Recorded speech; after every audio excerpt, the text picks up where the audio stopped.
அனைவருக்கும் வணக்கம். நான் தமிழரசி பாலமுருகன். இன்றைய தினம் புரட்டாசி மாதத்தோட புதன்கிழமை.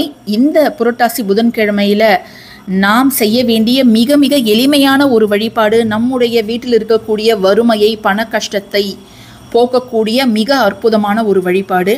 நம்ம சேனலில் பொதுவாகவே நம்ம சொல்லக்கூடிய விஷயங்கள் எல்லாமே அனைத்து தர மக்களும் செய்யக்கூடியதாக தான் இருக்கும். ஸோ இந்த ஒரு பதிவும் அப்படித்தான் இருக்க போகுது. இந்த பதிவை தொடர்ந்து பாருங்கள். இந்த புரட்டாசி மாதம் அப்படிங்கிறது பெருமாளுக்கு உரிய மாதம், புண்ணியமான மாதம், மகத்துவம் நிறைந்த மாதம் அப்படின்னு சொல்லுவாங்க. ஏன்னு கேட்டிங்கன்னா, இந்த புரட்டாசி மாதத்தில் யார் ஒருத்தவங்க வரக்கூடிய பண்டிகைகளில் எல்லாம் சிறப்பாக செய்ய வேண்டிய விஷயங்களை செய்கிறார்களோ அவர்களுக்கு மனித கடன், தெய்வ கடன் மற்றும் பித்ரு கடன், இந்த 3 கடனும் தீரும் அப்படிங்கிறது ஐதீகம். ஏன்னா மகாலய அமாவாசையில் முன்னோர்களுக்கு நம்ம செய்ய வேண்டியதை செய்யும் பொழுது பித்ரு கடன் அப்படிங்கிறது தீர்ந்துவிடும். அதே போல் வரக்கூடிய விசேஷங்கள்லாம் இருக்குது. ஏன்னா நவராத்திரிலாம் வருது இல்லையா, அதில் நம்ம செய்யக்கூடிய வழிபாடுகள் மூலம் நம்ம தெய்வத்திற்கு கடன்பட்டிருந்தால் அந்த 9 நாட்களில் நாம் செய்யக்கூடிய சில வழிபாடுகள் மூலம் அது தீரும்.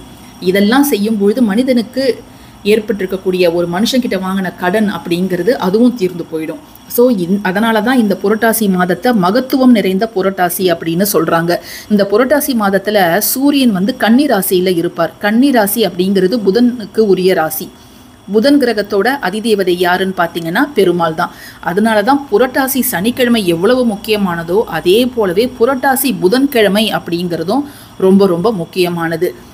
நம்மளுக்கு ஒரு பண கஷ்டம் இருக்குது, ஏதாவது ஒரு கோயிலுக்கு போகணும்னு நினச்சா ஃபஸ்ட்டு நமக்கு ஞாபகம் வருவது திருப்பதி பெருமாள் கோவில் தான். ஏன்னா உலகத்திலேயே பணக்கார கடவுள் யார் அப்படின்னு கேட்டால் திருப்பதி பெருமாள் தான். ஏன்னா அந்த திருப்பதி உண்டியலில் அவருக்கு வரக்கூடிய காணிக்கைகள்லாம் பார்த்தா நம்மளாம் இப்படிலாம் கூட உண்டியலில் காணிக்கை செலுத்துவாங்களா அப்படின்னு நம்ம அவ்வளோ ஆச்சரியப்படுவோம். வைர கிரீடம் என்ன, தங்க ஆபரணங்கள் என்ன, அந்த பெருமாளுடைய பாதங்களையே வைரக்கற்களால் அலங்காரம் செய்து அதை காணிக்கையாக கொடுப்பாங்க.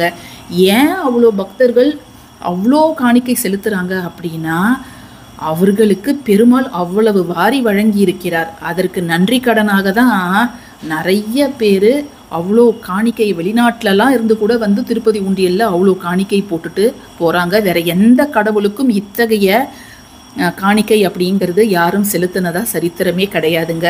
அதனால் பெருமாள் வழிபாடையும் தாயார் வழிபாடையும் இந்த புரட்டாசி மாதத்தில் வாய்ப்பு இருக்கும் பொழுதெல்லாம் செய்யணும்.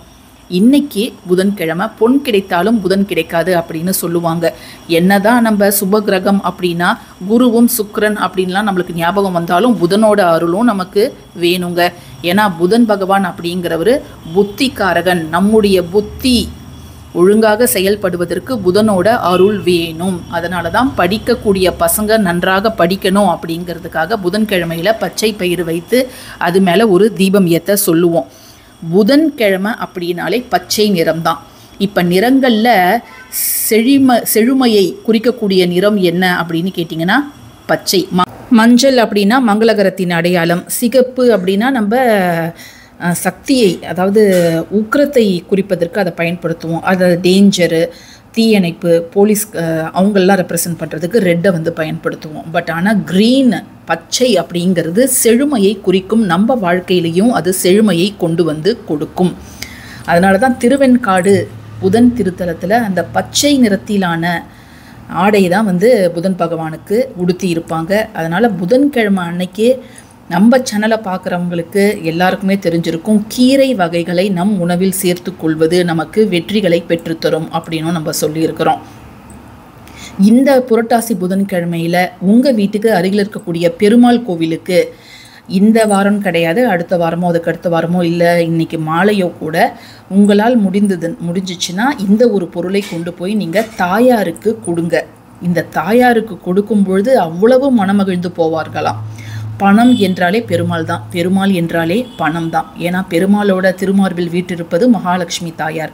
அந்த மகாலட்சுமி அன்னையை நாம் மனம் குளிர வைத்தால் நம்முடைய வாழ்க்கையில் அனைத்து விதமான வளங்களையும் நலங்களையும் அள்ளித்தருவாள் அப்படிங்கிறது தான் ஐதீகம்.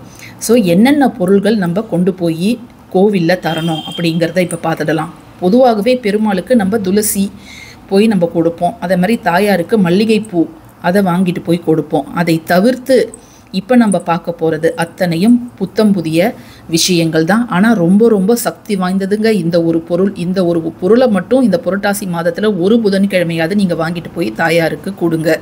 இன்னொரு முக்கியமான விஷயம், நிறைய பேர் அந்த பச்சை பயிறு தீபம் எப்படி ஏற்றுறதுன்னு கேட்டிருக்கிறீங்க. இதுதாங்க அது.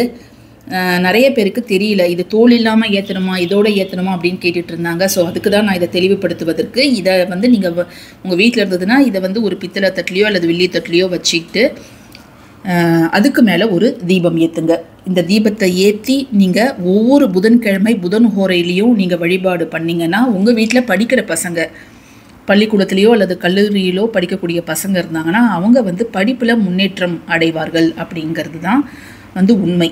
இதை வந்து மறுநாள் இந்த பச்சை பயிரை நம்ம என்ன செய்யறது அப்படின்னு கேட்டிங்கன்னா, நம்ம பறவைகளுக்கு இதை உணவாக வைக்கலாங்க.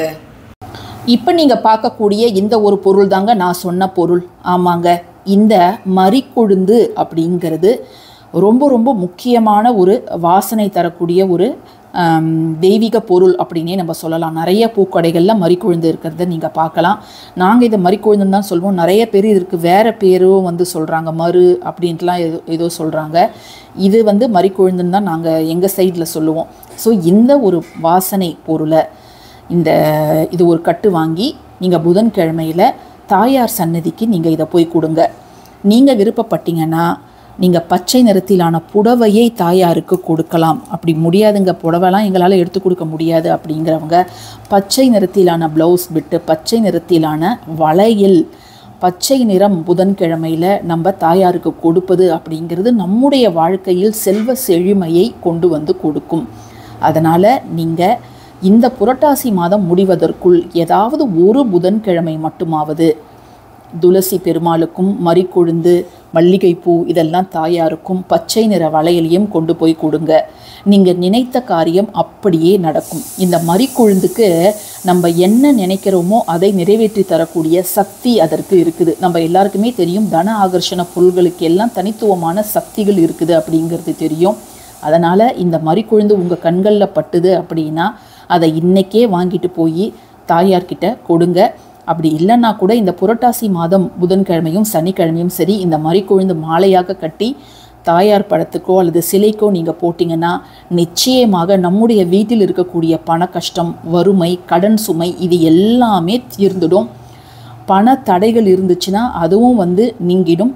பணம் பல வழிகளில் நம்மை வந்து சேருங்க. ஸோ இந்த பதிவு உங்களுக்கு பயனுள்ளதாக இருக்கும்னு நான் நினைக்கிறேன். பயனுள்ளதாக இருந்துச்சுன்னா கட்டாயமாக லைக் பண்ணுங்கள், ஷேர் பண்ணுங்கள், நம்ம சேனலுக்கு சப்ஸ்கிரைப் பண்ணுங்கள். யாரெல்லாம் நம்ம சேனல் மெம்பர்ஸ் ஆகணும்னு நினைக்கிறீங்களோ தாராளமாக ஜாயின் பண்ணிக்கலாம். தேங்க்யூ ஃபார் வாட்சிங் திஸ் வீடியோ. நன்றி.